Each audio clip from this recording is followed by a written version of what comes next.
8, c'est le nombre de monuments que Tadej Pogacar a déjà remporté tout au long de sa carrière. Il vient de remporter le Tour de Flandre, la 109e édition, une super édition comme souvent. Et je suis avec Hugo pour en parler. Hugo, comment vas-tu? Ça va super, on a regardé ça aujourd'hui, on a franchement été surpris de voir le niveau de l'ensemble des coureurs de la course. Je pense que le climat a aidé que les coureurs soient vraiment tous, enfin le niveau le plus homogène possible. D'habitude, on a vraiment deux coureurs qui sortent du lot sur ce genre de course. Ici, je trouve que ça a été vraiment surprenant de voir autant de coureurs arriver à suivre les meilleurs, on va dire. Oui, Tadej Pogacar a réussi à lâcher tous ses concurrents pour arriver seul. On a vu aussi un Mathieu Van Der Poel très fort jusqu'à un certain moment. On a vu Wout van Aert, un peu la révélation, on va dire, même si c'est un coureur bien connu. Et puis on a vu des courses de mouvement avec des coureurs qui ont attaqué, etc. Hugo, dis-moi un peu la course qu'on a commencé avec Ghana, avec Stephen Kung. Qu'est-ce que tu as pensé de ce groupe? Est-ce que c'était le bon move? Je pense que oui, ça a un peu forcé l'équipe UAE à rouler parce que avec tous les coureurs qu'il y avait devant, je pense que notamment l'équipe Lidl Trek et l'équipe Visma ont très bien joué. Alpecin aussi parce qu'ils ont mis un coureur devant, même si je trouve qu'il n'a pas été assez fort que pour vraiment ennuyer l'équipe, on va dire. Tandis que chez Visma et Lidl Trek, on a su, je pense, arriver à suivre les gros leaders, les gros favoris grâce à ces mouvements-là. Puis après, on a pu se permettre de ne pas rouler, on a pu se permettre de s'économiser au maximum. Et c'est peut-être ça qui a fait payer l'addition, on va dire, à Mathieu Van Der, enfin à l'équipe déjà UAE. On a dû faire rouler tous les coureurs, donc il n'y avait plus d'équipier pour Pogacar quand il attaque. Je pense que c'est un peu pour ça aussi. Il est un peu isolé, donc il se sent un peu, enfin il est un peu obligé d'attaquer. Mathieu Van Der Poel après enchaîne parce que Quinten Hermans devant n'arrive pas à suivre. Donc derrière, on se retrouve à pouvoir suivre ces attaques-là et lisser l'effort le plus possible parce que derrière, on avait autant de Visma que de coureurs devant. Et en plus, on avait des coureurs, des équipiers devant qui pouvaient permettre de ne pas rouler, on va dire. L'équipe de Tadej Pogacar, entachée par de nombreuses chutes, hein, Timo Ehlens, Jonathan Narvaez, Nils Politt, Florian Vermeersch, quand on regarde tous ces nombres de coureurs-là qui sont au sol, très vite, tu le dis, il a dû faire travailler ces coureurs qui, normalement, pouvaient rester dans la finale avec lui, comme Antonio Morgado, Michael Bier qui a dû faire des efforts extraordinaires pour continuer à rouler, et un Mathieu Van Der Poel qui a été pris dans une chute à un moment donné, qui au début semble ne pas avoir trop d'impact sur lui, mais au final, bah, il lui a manqué quelque chose dans la finale. Donc est-ce que tu penses que les cartes ont été redistribuées par les chutes du côté de UAE et les chutes pour Mathieu Van Der Poel? Oui, je pense que de toute manière, que ce soit l'un ou pour l'autre, ça impacte la course. Donc avoir moins d'équipiers déjà d'un côté ou de l'autre, parce que je pense qu'il y a des équipiers qui sont tombés des deux côtés. Et puis en plus, Mathieu Van Der Poel a dû changer de vélo deux fois. C'est quelque chose qui n'est pas rien, même si on n'a pas d'impact physique. Ça tourne un peu dans la tête, on est tombé. C'est quelque chose qui est important de se le dire. Maintenant, est-ce que ça l'a impacté autant que ce qu'on a vu sur la course? Je pense pas à 200%. Je pense qu'il y a d'autres facteurs qui ont influencé le niveau de Mathieu Van Der Poel. Je me réjouis de voir ce qu'on va en dire enfin, jusqu'à Roubaix, d'avoir ses déclarations, etc.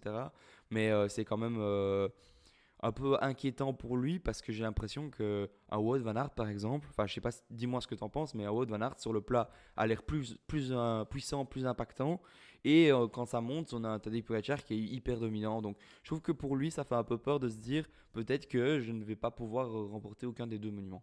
Ouais, bah, la vérité d'un jour n'est pas celle Ouais. de toutes les semaines. Il est peut-être dans un jour un peu moins bien. Il a peut-être eu un problème d'alimentation aussi, hein, on le sait. Et puis moi, je reste persuadé que quand on tombe dans une course, c'est pas anodin. Ça, il y a quelques petits pourcentages. Là, on joue quand même, si on n'est pas à du 100, 110%, bah, c'est très compliqué de pouvoir gagner un monument. Même quand on s'appelle Mathieu Van Der Poel, même quand on s'appelle Tadej Pogacar. Mais maintenant, voilà, je ne remets pas en question son niveau pour Roubaix. Je pense qu'il sera présent. C'est vraiment peut-être la course qui a eu, qui lui a bien, allez, qui lui convient le mieux Ouais. peut-être, avec une équipe qui aussi est vraiment axée Paris-Roubaix, avec Gianni Vermeersch et Philipsen, Timo Kilic qui ont déjà tous terminé dans les meilleures positions sur ces courses-là. Maintenant, je reviens sur ce que tu as dit. l'écart entre les deux fantastiques, ce à quoi je m'attendais au début de la course, et le reste des, on va dire les autres, les Wout van Aert, Jasper Stuyven et Mats Pedersen, n'étaient pas aussi grands que ce à quoi je m'attendais. Et très bonne nouvelle pour l'équipe Lidl Trek et Visma Lease the Bike en direction de Roubaix. Ouais, non, c'est sûr. Et puis, comme tu l'as dit, l'écart n'est pas vraiment énorme. Mais est-ce que ça se justifie pas aussi sur le niveau qu'il y a au niveau de l'équipe Alpecin, par exemple? On sait que pendant l'intersaison, bah, Axel Laurence, euh, le coureur qui est parti, le Danois, C'est Craig Anderson. Craig Anderson, qui sont partis, c'est aussi deux cartes que l'on perd. On se rend compte que Mathieu Van Der Poel est quand même plus vite esselé dans la plupart des courses qu'il fait. Est-ce que l'équipe sera vraiment au point pour Roubaix? Et aussi, est-ce que tu trouves qu'il est aussi transcendant que... Enfin, moi, je trouve qu'il lui manque peut-être quelque chose. Ici, aujourd'hui, je suis un peu sur ma faim pour vis-à-vis de lui. Ouais, comme je te répète, je Ouais. pense les facteurs sont connus et j'ai pas de doute qu'il sera prêt dimanche parce que ben oui, le fait de ne pas gérer peut-être une alimentation, on l'a déjà vu hein, quand Mats Pedersen devient champion du monde, il était peut-être le plus fort de la course et il a craqué. Encore une fois, je le répète, mais une chute c'est jamais vraiment anodin Ah, et il a dû revenir sur la course avec un seul équipier. On regarde dans le groupe derrière, il y a encore des coureurs comme Timo Kilic qui sont là. Sylvain Dillier a fait un travail extraordinaire en début de course, encore une fois. Donc, pour moi, j'ai vraiment aucune frustration. Et puis, finalement, même en étant dans un jour moins bien, va-t-on dire, il c'est fait quand même troisième. troisième. Ouais. Donc, je vois pas qui. C'est Non, non, vrai c'est vrai. qu'il aura peut-être pas l'aisance de lâcher tout le monde sur Paris-Roubaix, mais je ne vois pas non plus qui va Non, c'est pouvoir le vrai. lâcher. Et donc, aujourd'hui, au sprint, hormis Mats Pedersen, il a quand même battu un coureur comme Wout van Aert. Revenons peut-être sur Tadej Pogacar. Sa course a été faite en plusieurs actes. Premièrement, une première attaque dans le vieux Quarmont, puis il a fait toutes les ascensions en tête en essayant de taper sur le clou. Souvent, ils se sont retrouvés à deux avec Mathieu Van Der Poel jusqu'au moment où, dans la dernière ascension du vieux Quarmont, Tadej Pogacar a réussi à lâcher tout le monde. Euh, Est-ce que c'était la meilleure manière de le faire? C'était la seule manière de le faire à l'usure comme ça? Oui, je pense bien parce que, bah, comme je l'ai dit, il était scellé très vite. Donc, il fallait à un moment donné faire la sélection. Mais je pense qu'il espérait peut-être ne pas prendre, que ce soit Stuyven, Wout van Aert et Jorgensen, qu'il n'y ait qu'un Mathieu Van Der Poel avec lui. Malheureusement, bah, je pense qu'il avait un peu peur de ce Mathieu Van Der Poel qui bah, a toujours été très fort sur ce genre de course, que s'il ne le lâchait pas pour le Quarmont d'après, eh ben, que ça allait être compliqué d'aller vers la victoire. Et même sur la dernière ascension du Quarmont, je trouve qu'il a attaqué, il a pris très vite des mètres, mais il s'est pas, ça n'a pas continué à grandir l'écart. Il a resté quand même proche du groupe derrière. Et même sur la fin, on avait l'impression que le groupe se rapprochait de lui. Maintenant, au-dessus du Quarmont, ça s'est un peu regardé. Il y a eu un peu des faits de course qui font qu'il a pu prendre de l'avance. Mais à armes égales, si tout le monde se met à bloc à la planche derrière pour revenir sur lui, je ne sais pas à 100% s'il va au bout. Maintenant, c'est possible. Mais ça reste jouable. Moi, je pense que oui. Je pense que dans tous les cas, il allait aller au bout parce que c'est des coureurs qui sont connus pour toujours rouler.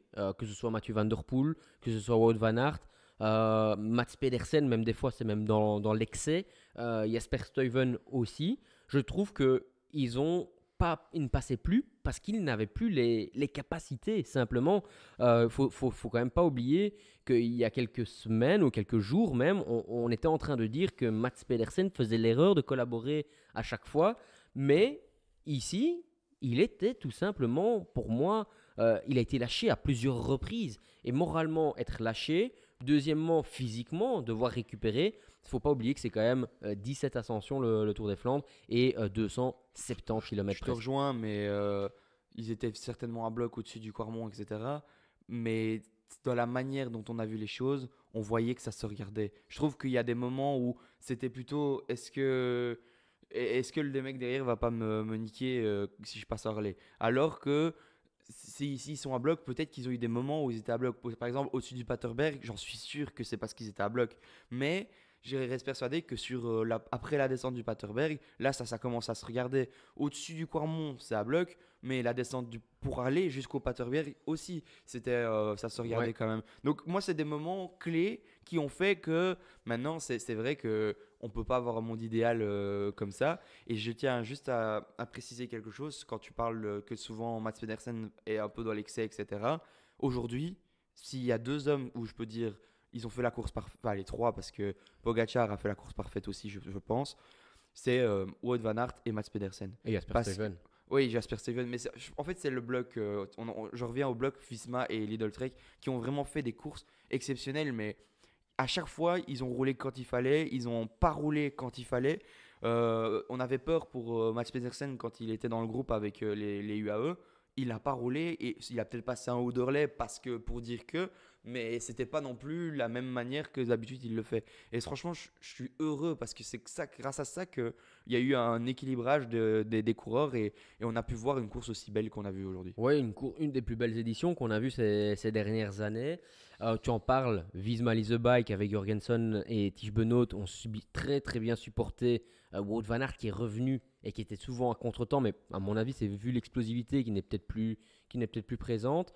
On a vu aussi Lidl Trek avec Dan Hull, Jasper Stuyven et Mats Pedersen. Et puis, il y a d'autres coureurs qui ont essayé d'anticiper. Stephen Kung, qui finit quand même septième, si je me trompe pas.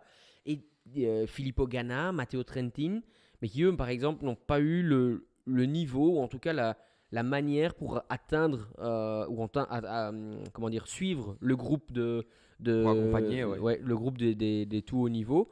Mais bon, voilà, quand on regarde, grâce à ça, Stephen Kung fait septième. Il a aussi couru parfaitement avec les jambes. Et puis, on peut aussi mettre en avant l'équipe Tudor, qui reste Ouais. une équipe continentale pro et qui a fait une super course. Ah oui, ils ont fait un show de fou. Marco Haller, je sais pas ce qu'il a mangé au déjeuner, mais à mon avis, c'était du lion. Parce que franchement, il était tout le temps là. Et même quand Trentin, son leader, revient sur lui, il arrive quand même à rester plus longtemps que lui. Ghana, c'était un peu surprenant, pardon, de le voir anticiper comme ça. Maintenant, parce que dans la théorie, c'était peut-être dans le top 3, top 4 des hommes les plus en forme, surtout avec ce qu'on a vu à l'E3. Mais je pense qu'il n'était pas aussi bien que ce qu'il était à l'E3 et il s'en est rendu compte un peu très vite, je pense. Parce que même quand il lâche du groupe de tête, on voit qu'il n'est pas, il est pas en mode rouleur comme il était à Milan-San Remo, en mode allez, je vais aller les rechercher. Il était plutôt tête baissée, un peu abdiqué, on va dire. Donc je pense qu'il y a ça. Stephen Kung, il a fait, comme tu l'as dit, je pense le mieux que ce qu'il pouvait faire avec les jambes qu'il avait. Et encore une fois, il a aussi une science de la course. Quand il faut anticiper ou quand il faut attaquer, il est toujours bien mis et il est toujours là. Et Astana qui vient faire avec Ballerini et Tennyson un top 10 et un 11e 11e place, c'est quand même pas anecdotique. Et il faut quand même le préciser que c'est une équipe qui marche de plus en plus parce que c'est deux coureurs l'année passée qui marchaient Tennyson un pas. peu plus, mais Tennyson un peu plus, mais il marchait encore l'année avant encore plus. Mais Ballerini n'était pas au ouais, top de sa forme. il avait fait blessure, il revenait de blessure sur Ouais. blessure. Donc ça fait du bien pour l'équipe et pour eux pour redécouvrir ces coureurs-là. Ouais, on a vu aussi Ballerini lancer les hostilités, hein. Non, c'est Mike Tennyson dans le Molenbeek qui a attaqué. Puis sur le contre, c'est Ballerini qui a lancé le groupe qui va presque au bout, hein, avec Stephen Kung et Tish Benoot. Voilà, on peut vraiment se rassurer du bloc Astana. Si tu devais retirer une déception peut-être, parce qu'il y a quand même eu des coureurs qui n'ont peut-être malheureusement pas performé. Alors on a quand même donné beaucoup de positifs, hein, tous les coureurs qui Ouais. sont dans le top 10. Garcia Cortina, hein, qui fait 9e aussi, si je ne me trompe pas. Ouais, non, c'est sûr. Mais il y a peut-être aller. J'ai trois coureurs en tête. Donc il y a Nelson Powless et Livins qui pour moi étaient un peu un contre-temps. Ils auraient dû être dans le groupe qui a anticipé. C'est deux équipes qui manquaient à l'avant. Et je suis persuadé que ça change aucunement la course s'ils sont devant aussi avec les autres. Donc on n'allait pas rouler parce qu'il y a deux coureurs en plus dans l'échappée ou dans le groupe de compte. Donc ça c'est un peu décevant parce que j'ai l'impression qu'ils étaient vachement forts et qu'il manquait vraiment pas grand chose pour poursuivre. Et la dernière déception, c'est j'ai l'impression qu'au-delà de 250 km, Matteo Jorgensen a toujours une petite panne de jambes vers la fin. Parce que c'est dommage de se retrouver dans un groupe de 3 comme ça et se relever alors que tu peux encore faire top 10. Même, je pense, c'est 9e qu'il peut faire. Mais je pense Donc, qu'il se relève pas. Je pense non, qu'il il en est peut à plus. bloc. Ouais. Mais ce que je veux dire, c'est pas se relever, mais Qu'il lâche. c'est qu'il lâche. Et on voit que mentalement, ça joue aussi que les jambes ne suivent pas. Donc, c'est à 2 km de l'arrivée ou 3 km de l'arrivée, c'est quelque chose qui ne devrait pas arriver. Maintenant, sa course est exceptionnelle, mais c'est. Enfin, ce que je vais dire, c'est juste que c'est déjà l'année passée sur le Tour des Flandres, c'était peut-être le plus fort derrière Mathieu Van Der Poel et il n'a quand même pas su concrétiser ça. C'est quelque chose, c'est un indicateur qui me fait peur à l'avenir. Et j'ai peut-être aussi oublié une déception, c'est l'équipe Bora, Red Bull Bora, qui, je le répète, sur toute cette période de classique, autant Visma sur la fin a explosé les scores. Pour moi, ils ont fait le mieux qu'ils pouvaient. Autant Red Bull est décevant et je pense le recrutement a été très bon et il y a un problème quelque part là-dedans qu'il faut régler très très très vite. Ouais, je te rejoins tout à fait. Puis une autre équipe pour moi qui est un peu du côté des déceptions, c'est l'équipe que Maxime Secato supporte énormément. C'est l'équipe Quick Step. On les a pas vus dans l'échappée de base, on les a pas vus dans le groupe de contre d'anticipation et on les voit pas dans la finale non plus. Alors bien évidemment, dans le gros groupe derrière, voilà, c'est un peu. Est-ce que c'est vraiment la place de Soudal Quick Step? Ça, c'est ma question. Oui, tu parlais de Lotto. Pour moi, Lotto, ça reste une plus petite équipe, mais pourtant, c'est une équipe qui a montré des belles choses ces dernières semaines. Et oui, Ariane Levens est peut-être un des seuls à être revenu, mais à contre-temps. Et donc, du coup, il a usé énormément de cartouches, ce qui a fait que c'était peut-être un peu tard. Des coureurs comme Lennart Van Eetvelt qui découvrait le Tour des Flandres, c'est aussi peut-être une première expérience qui va faire venir. Magnus Sheffield aussi qui a eu un problème de mécanique juste avant les moments importants. Enfin voilà, je pense que quand on regarde, c'est un peu les coureurs où j'attendais un peu plus, mais qui Mais, finalement, mais aussi, il faut se dire, c'est une course qui. C'est très facile de perdre pied. Donc, bien sûr. dès qu'on a un problème technique, un problème, on enchaîne sur peut-être plein de pépins qui font qu'après, on est mal placé, on se retrouve dans des moments importants. Donc, c'est difficile de blâmer n'importe quel Ah, je blâme coureur. Non, non, pas. non, non, non, non, non, je sais bien. Ouais. Ce que je veux dire, c'est que même si on est déçu de certains résultats pour le niveau de certains coureurs, c'est parce que des fois aussi, il faut se dire que c'est très facile de ne pas être là quand il faut parce qu'il y a des faits de course qui font. Je parle de Livens ou de Paules. C'est possible qu'il y ait eu un des deux, voire les deux, qui n'étaient pas bien mis ou qui n'ont pas eu la chance d'être dans les premiers plans parce qu'ils avaient un problème de placement ou de quelque chose qui ont fait que. Franchement, quand on a vu que des guerriers aujourd'hui et franchement, je suis heureux d'avoir vu cette course Ouais. qui était magnifique. Autre équipe, et je reviens maintenant sur Ouais. les coureurs qui auraient peut-être dû ou pu anticiper un peu plus, c'est des coureurs comme Abrahamsen, Rasmus Ouais. Stiller, Uno X. Alexander Christophe. Je sais qu'ils ont un début de saison plus qu'exceptionnel, qu'ils enchaînent les victoires, qu'ils enchaînent les résultats. Maintenant, sur une course comme le Tour des Flandres, ils avaient fait une super performance au Het Nieuwsblad. Ils ont fait aussi, pour moi, une période des classiques jusqu'à présent très honorable. C'est dommage parce que c'est une équipe qui, en général, engrange des points, qui engrange des beaux résultats. Et voilà, c'est un peu dommage de ne pas les avoir. À charge de revanche la semaine prochaine sur Paris-Roubaix. Ouais, peut-être que placer juste parce qu'on n'en a pas parlé dans la dernière vidéo parce qu'elle est sortie le soir même et que c'était compliqué. L'équipe Visma a été très performante sur le Tour des Flandres, mais je voulais mentionner aussi qu'elle a été vraiment performante aussi à travers la Flandre, malgré un Nelson Paules qui était très fort et une tactique un peu discutable sur la toute fin de course. Mais sinon, ça montre qu'ils montent en puissance, que ce soit Tish Benoot, Jorgensen et Wout van Aert qui vont être prêts pour Paris-Roubaix. Oui, même Affini, là, tu parles de Dwarsdorf Vlaanderen, Affini dans la bordure c'est lui qui fait quasi tout le travail, ce qui permet quand même de beaucoup de choses, hein, qui permet de mettre les coureurs à l'abri. Encore aujourd'hui, au niveau du placement, on l'oublie souvent, mais Affini, c'est un champion d'Europe de contre-la-montre. C'est un coureur qui permet de rouler des longs bouts droits. Et vraiment, je pense qu'aujourd'hui, si les trois coureurs que ce soit Jorgensen, Benoît et ou Van Aert se retrouvent dans la finale, bah, je pense qu'ils peuvent dire merci à Affini de les avoir, comme toujours, bien pilotés. Pour revenir sur Eduardo Vlaanderen, oui, c'est inadmissible d'avoir perdu une course de ce niveau-là à 3 dans le final contre un Nelson Powles. Maintenant, quand on remet un peu le contexte, Van Aert, ça fait 1 an qu'il est Ouais. tombé là-bas. Il est aussi un peu en recherche de résultats, toujours pas de victoire cette année. Il a fait des cadeaux à quasi tous ses équipiers. Au sprint, je pense que dans un sprint à 4-5, il y a peut-être une quinzaine de personnes dans le monde qui peuvent le battre à armes égales.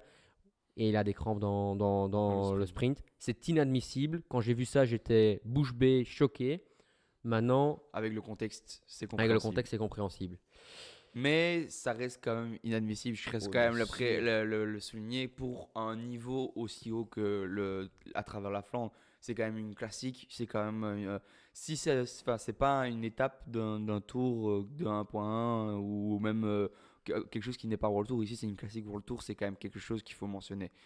Mais voilà, Ouais, je voulais revenir sur à travers la Flandre qui était une course ouais. formidable et Je que reviens c'était vite sur le Tour des Flandres et la preuve que ça a été une course d'un niveau extrême et que de toute façon, il y a beaucoup d'équipes qui ont raté le coche parce qu'au ouais. final, il n'y en a que très peu. Hein. Il n'y a que 4 équipes ou 5 équipes qui ont réussi à cocher la case j'ai bien roulé.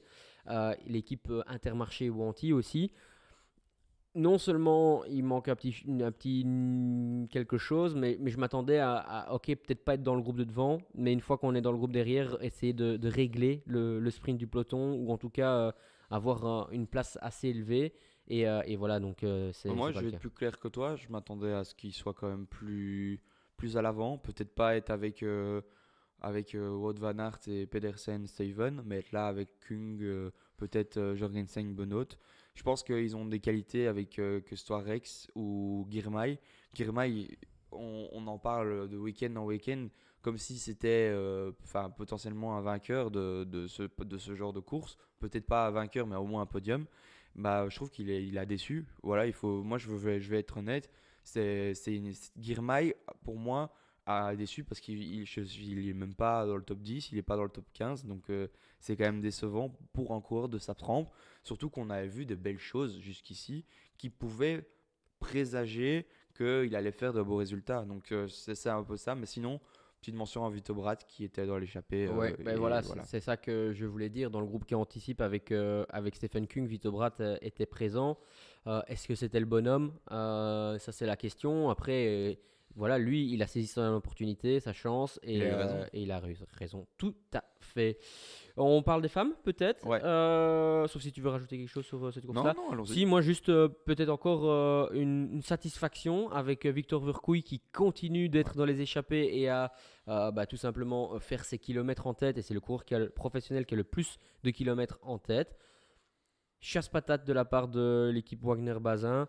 C'est dommage quand même d'avoir raté l'échappée sur l'un des plus gros moments de sa saison. Bah, à mon avis, c'était peut-être le moment où il fallait la prendre et ça n'a pas réussi.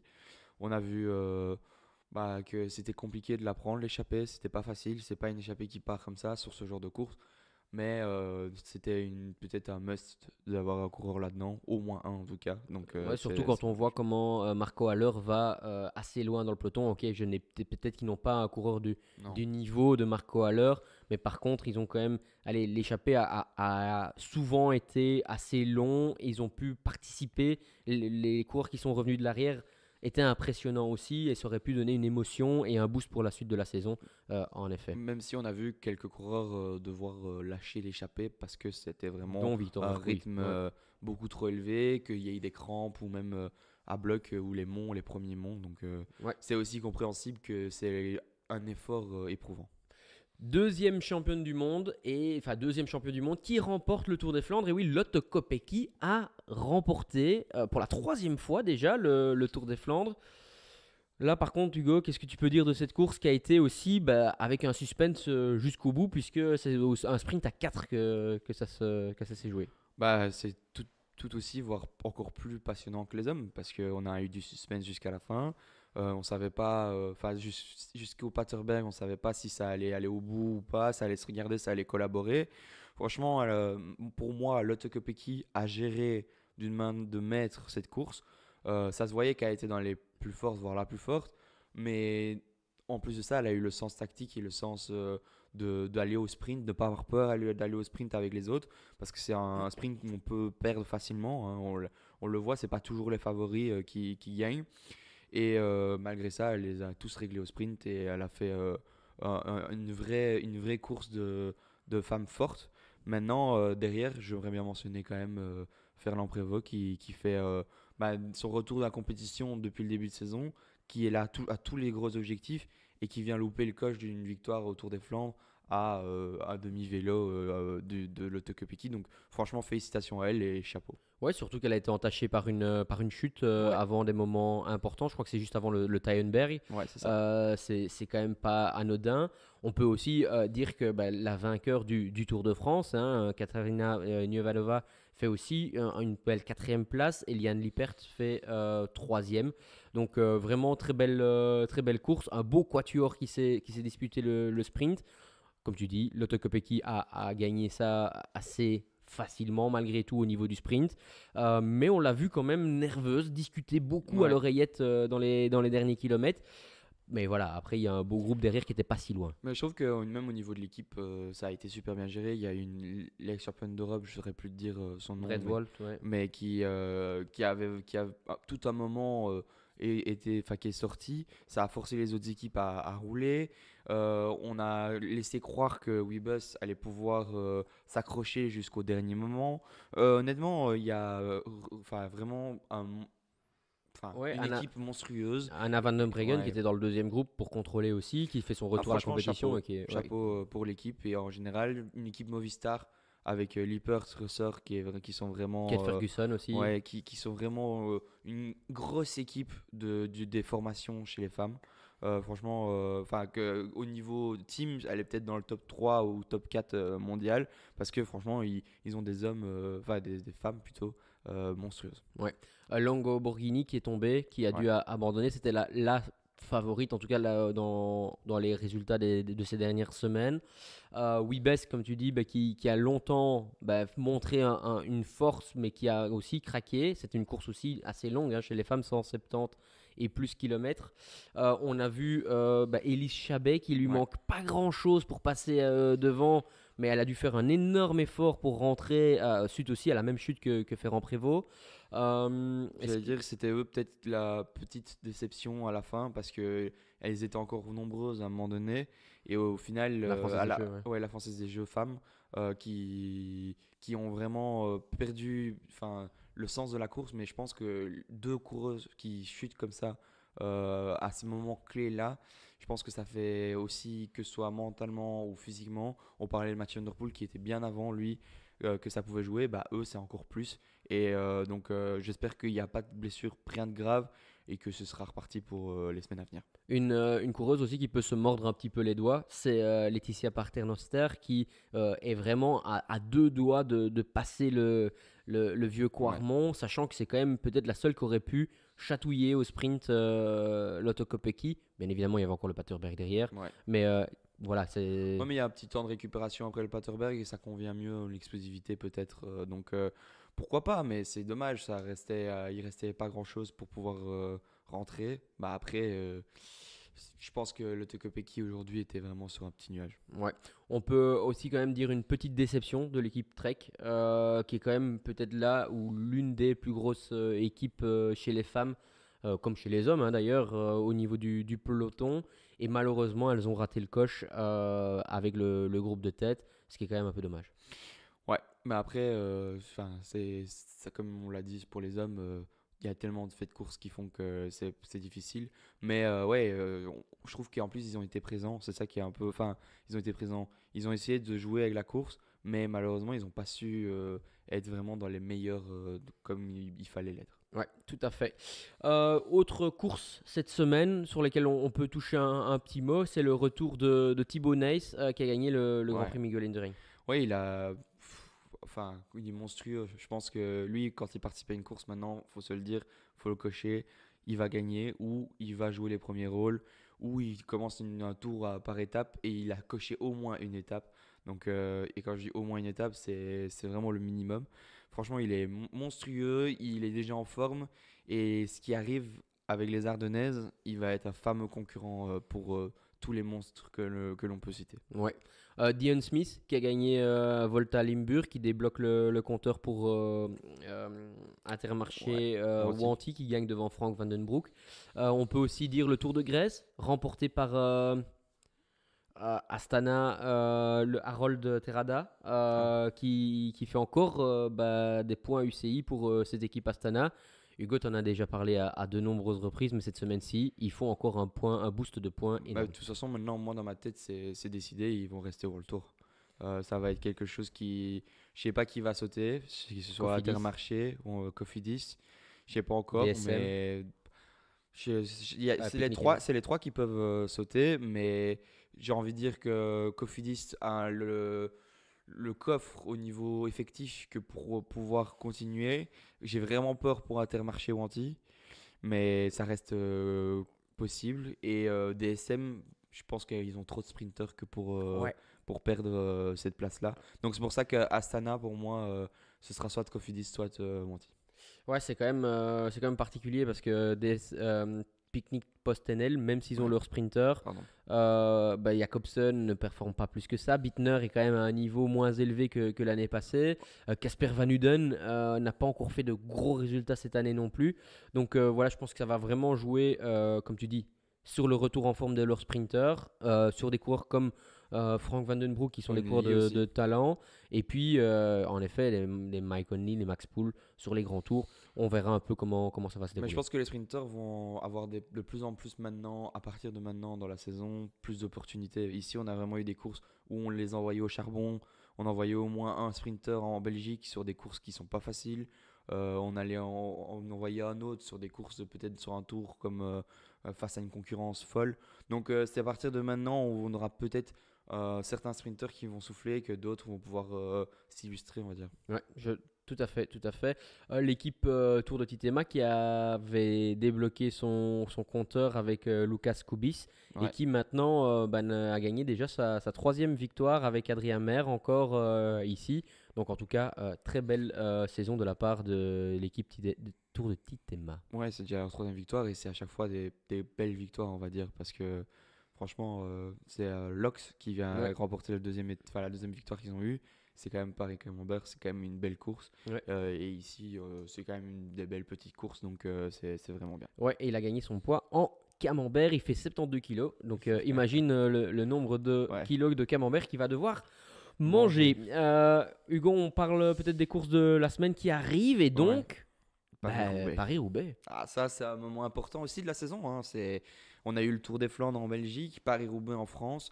Je pense que les deux ont tout autant la même importance que pour tout n'importe quel coureur. Ça dépend aussi d'où on vit. Les Flandriens aiment bien le Tour des Flandres, bah, ils y vivent. Les Français plus un peu Paris-Roubaix.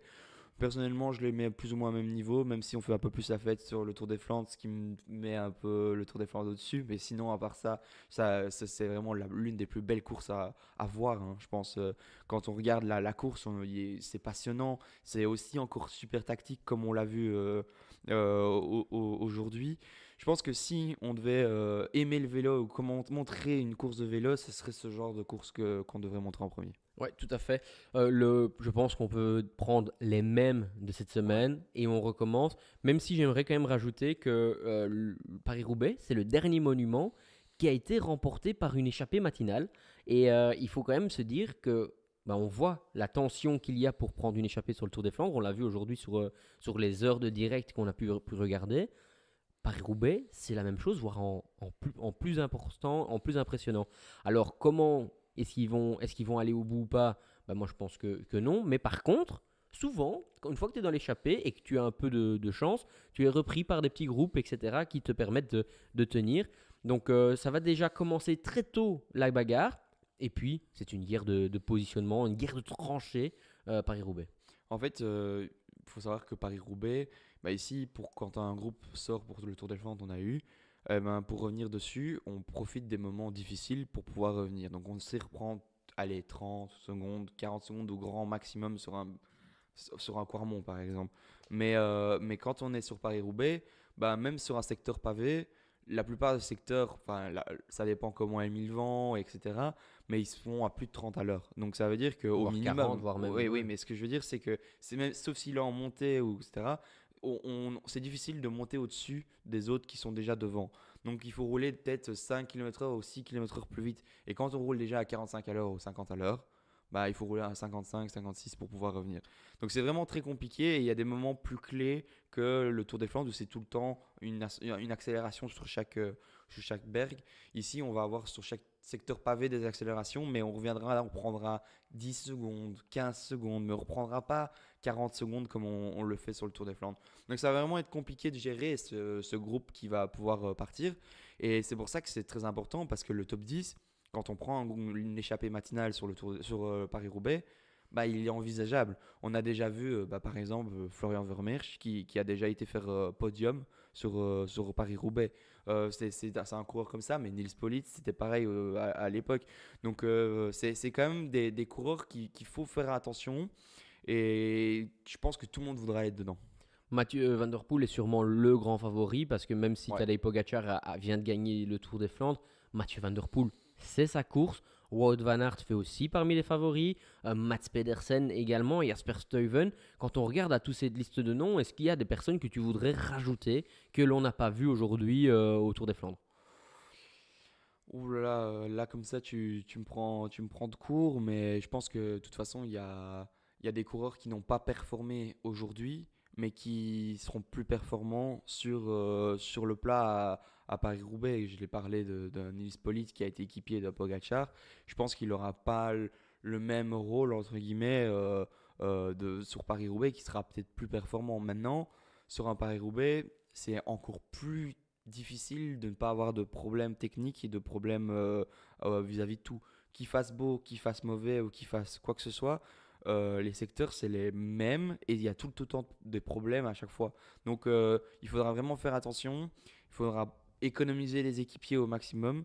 Mais ouais, je pense qu'il y a par exemple John Degenkolb qui abandonne par exemple au Tour des Flandres ici. Suite à une chute, ouais. Je pense que lui, il est toujours là pour Paris-Roubaix. Donc c'est un coureur qui pourra, maintenant j'espère qu'il n'est pas tombé, mais c'est quelque chose qui pourra arriver de le voir top 10 Ouais. le week-end prochain. Tout à fait. Mais moi, ce que je voulais te poser, c'est peut-être des coureurs comme Lorenz Philipsen, Rex, Philipsen, Joshua Tarling aussi, Merlier. Merlier, qui pourront peut-être aller jouer des Ouais, coudes pour se mettre à l'avant.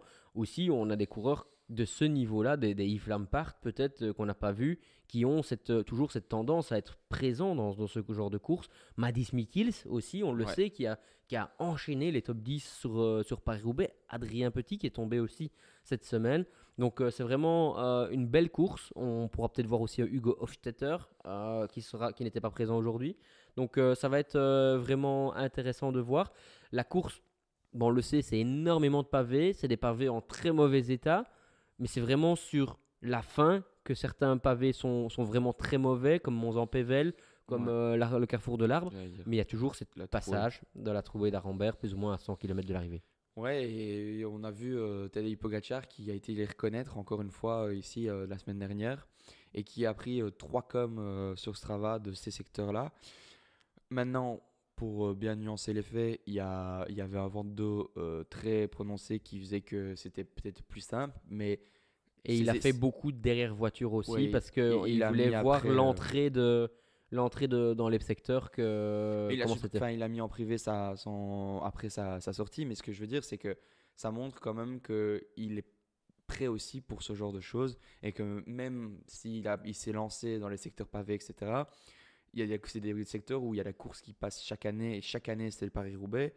Ça montre qu'il est vraiment performant et qu'il est là prêt pour en découdre. Ouais, encore une fois, il va avoir une équipe à 100% à ses côtés qui est au niveau. On l'a vu aujourd'hui à 3, voire 4. Ils ont réussi à te contenir toute la course. Donc je pense que ça va aller. Mathieu Van Der Poel va se renforcer également. Ouais. Question, tu crois que vu qu'il a gagné le Tour des Flandres, etc., maintenant il pourrait se muer pas en équipier, hein, Non, ça mais non. j'ai pas dit Ouais. équipier, mais qu'il laisse plus de chance à son équipe sur ce genre de course. Donc ça veut dire que peut-être un Vermeersch qu'on a vu aujourd'hui, qui a été vraiment très utile, le laisser pouvoir prendre un coup et de voir ce qui se passe. Moi, je pense que, comme je te l'avais dit pour le Tour des Flandres, moi je pense que la meilleure stratégie pour l'équipe UAE, c'est d'être dans tous les coups et de ne pas faire rouler Tadej Pogacar et puis après au moment difficile. Mais ici, ce sera un peu différent parce que Tadej Pogacar est pas aussi rapide que les autres. Ouais. Il n'y a pas des difficultés comme le vieux Quarmont ou comme le Kreuzberg qui sont des longues difficultés. On n'a pas non plus. Il faut savoir que sur les pavés, normalement, c'est lui qui va plus subir que lâcher les autres. Donc, du coup, là, moi, je me dis qu'il devrait en effet utiliser cette tactique de ben voilà, faire rouler les autres. Et ça, j'espère vraiment que pour la legacy de Tadej Pogacar qui gagne un jour ce Paris-Roubaix, mais qui le joue tactiquement, finement, et pas je suis le meilleur donc je dois prendre le contrôle de la course. Ok, et deuxième question que j'ai en tête, c'est un peu parce que je suis curieux et que je me pose des questions. Est-ce que tu crois que c'est plausible de voir un Tadej Pogacar attaquer avant 100 km de l'arrivée? Non, pour moi pas, mais Comme il l'a fait quand il est champion du monde, qui est sur un terrain différent, mais qui se voit anticiper pour essayer de créer une surprise et que il ne pourra peut-être pas sortir à la pédale parce qu'il n'est pas assez explosif, mais que si il part assez loin que pour que personne n'accompagne, qu'ils se disent peut-être que je pourrais aller au bout. non, moi je pense pas. Mais par contre, justement, c'est une question que je me pose. Premier kilomètre de la course, qui va contrôler l'échappée? Est-ce que ça va être Alpecin Charles parce que Alpecin, je pense. Alpecin va contrôler? Ok, Sylvain Dillier, s'il se retrouve face à 5, 10, 15 coureurs, parce qu'on ne sait pas comment ça peut se passer, et que UAE dit, nous on n'est pas les favoris, on a déjà gagné le Tour des Flandres, Visma Lease the Bike, ça m'étonnerait qu'ils Je prennent le pense pas. lead. Ils ont pris Les- vraiment l'exemple. Enfin, ici, on a vu qu'ils ont pris un enseignement de ce qu'il faut faire avec les deux Lidl Trek, fantastiques. même chose. Et donc, du coup, est-ce que tu peux, je reviens sur ma question initiale, mais est-ce que l'échappée peut aller très loin? Oui, non, je pense que ici, c'est super important. Surtout que après, la météo, ça peut encore changer, mais ils annoncent encore très, très sec pour la semaine prochaine. Donc, je pense qu'en fonction du vent, comment ça va se passer, etc., bah, si c'est tout le temps vent 2 et que l'échappée prend très vite du temps, ça va être très dur d'aller la chercher. Maintenant, en fait, ce qui est dur, c'est que tout le monde va vouloir être dans l'échappée. Donc, est-ce que l'échappée va déjà pouvoir partir avant 100 km de course? Et ça, c'est une question que je me pose. Parce que on a déjà vu des Paris-Roubaix où après 100 km, il n'y a toujours pas eu une échappée et que l'échappée, elle se fait vraiment à la pédale. Et c'est un groupe d'hommes forts, mais qui n'arrivent pas à prendre spécialement énormément de temps parce que justement, les équipes comme Lidl Trek, Visma, etc., ben, il y en a peut-être une qui ne sera pas représentée et donc qui va collaborer avec l'équipe de leaders, de favoris comme Mathieu Van Der Poel. Mais je pense que en premier temps, l'équipe de Mathieu Van Der Poel doit laisser faire l'échappée. Voilà. Il y aura peut-être 50 ou 80 km avant qu'elle se forme. Peut-être tout de suite, mais ça m'étonnerait quand même parce que ce serait quand même surprenant. S'il y a toutes les équipes, bah là, tu es obligé de rouler que pour pouvoir revenir. Et après, bah, je pense qu'après, ça va être une collaboration avec l'équipe qui va être piégée. Ouais, je te rejoins tout à fait que Alpecin doit prendre la responsabilité de la course. Hugo, de un, qui va gagner? Et de 2, c'est qui ton podium? Bref, je n'avais pas du tout en tête. Bah, ici, enfin, le fait qu'il n'y ait pas deux coureurs qui sortent du lot comme ça l'a été ici, je trouve que ça peut tout changer. Mais moi, j'ai pas envie de mettre Tadej Pogacar premier parce que je crois que, enfin, j'ai envie de croire qu'il n'est pas du tout dans son domaine et que ça va être compliqué d'aller le chercher. Maintenant, il va être très fort, donc je le mets quand même sur le podium. Donc, j'ai troisième Pogacar. Allez, deuxième Mathieu Van Der Poel et premier Wout van Aert. Ouais, de ce que j'ai vu aujourd'hui, j'ai quand même un peu l'impression que Wout van Aert est vraiment très très fort. Euh, Maintenant, moi je pense qu'il va faire podium, donc je le mettrai troisième. Et je pense que ça va être deux surprises sur le podium avec un Joshua Tarling, comme je l'annonce, mais qui m'impressionne sur les pavés. Et puis, pourquoi pas un coureur vraiment. Allez, comme Madis Mikils, parce qu'il il tourne autour. Je l'ai trouvé très fort sur les courses ces dernières semaines. Maintenant, voilà, c'est un peu. Ça semble compliqué. En fait, c'est peut-être la course qui convient le mieux que l'échappée et au bout. Mais on remarque que les courses se décantent tellement de plus en plus tôt qu'on voit, hein, comme on l'a pu le voir sur le Tour des Flandres, que la plupart du peloton est à plus de 2 minutes. Donc, à part les 7-8 meilleurs, on va dire, c'est compliqué. Et les 7-8 meilleurs, malheureusement, ils ne peuvent pas anticiper assez que pour être dans l'échappée ou être dans un groupe. Donc, je trouve que tu as raison, ça pourrait arriver et on serait tous surpris. Et je pense qu'un jour, ça arrivera dans les 2-3 prochaines années, j'espère. Mais ici, Tadej Pogacar et Mathieu Van Der Poel donnent peu d'envie d'y être. Tu vois ce que je veux dire? Enfin, Non, je je trouve que, comprends. que c'est tellement une Je comprends, dominance mais que. tu l'as dit toi-même, sur le Tour des Flandres, tu as le vieux Quarmont, tu peux Ouais, reprendre vite 40 secondes. Tu as le Paterberg où tu peux reprendre 10, 15, 20 secondes. Et ici, t'as pas ça. Et moi, quand je dis que Mads Mikils et Joshua Tarling vont aller faire un résultat, alors tu sais bien, ben, c'est quasi sûr qu'ils vont pas le oui, non, non, faire. non, non, je sais Là, bien. je lance des noms parce que j'aime bien lancer des Ouais, surprises. ouais, non, je Mais, vois bien. pour moi, à la pédale, ils vont peut-être être pas loin. Quand je dis pas loin, ben, on a vu aujourd'hui pour la première fois que ces 4 fantastiques-là se sont regardés. Ces 4-5 fantastiques, c'est la première fois qu'on n'a pas eu de collaboration entre eux qui Ouais, permet de non, c'est prendre sûr. justement du champ. Et donc, pourquoi pas des coureurs qui reviennent de l'arrière. On a vu Wout van Aert anticiper le vieux Quarmont. Et à ce moment-là, ni Pogacar ni Mathieu Van Der Poel n'ont été directement dans la roue. Et donc, ça, c'est des scénarios qui pourraient éventuellement se reproduire.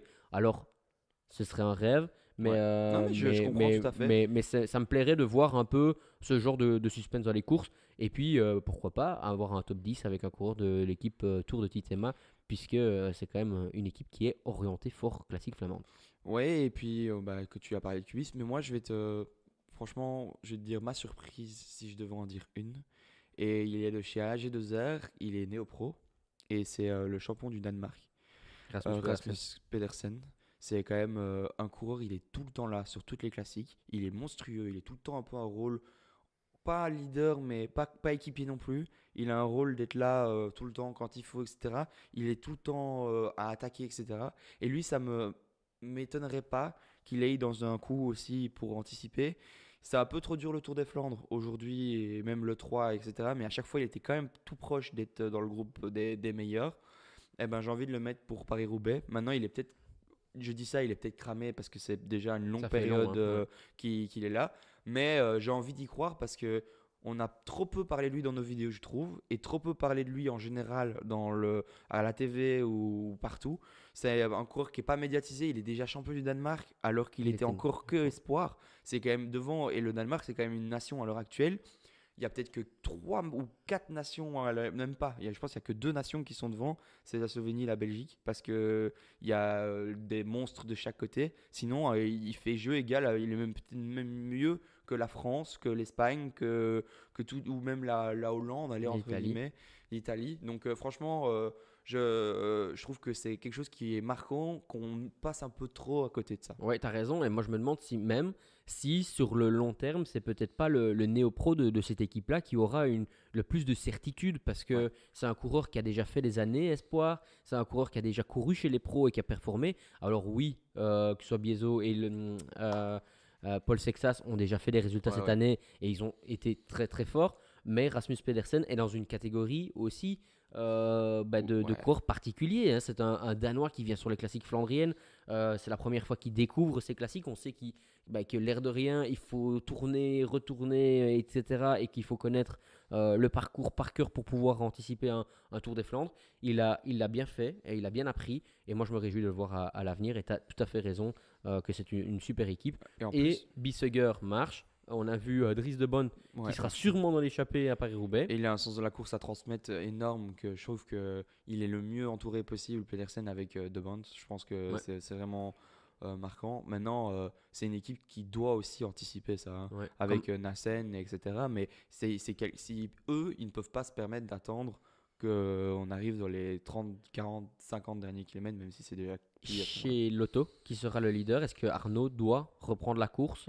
Est-ce que Non. Alex Segart a sa chance? Quels sont les coureurs pour toi qui peuvent faire un top 10 chez Lotto? Bah, Segard, déjà, on a vu il était bien à travers la Flandre. C'est le dernier de chez dernier à passer quand il a la dernière ascension qu'il y a avant. Je pense que c'est Avec quand. Ekenberg, je pense. Ouais, enfin, soit c'est quand Wout van Aert et avec c'est la Visma, ils enclenchent. Et ben, lui, Albert Klinau. il est le dernier homme à passer avec le groupe. Après, on sait que quand ça se recalme un peu, qu'il arrive à récupérer, si on le lance tout seul, il peut revenir. Même quand il a un peu lâché, il peut revenir.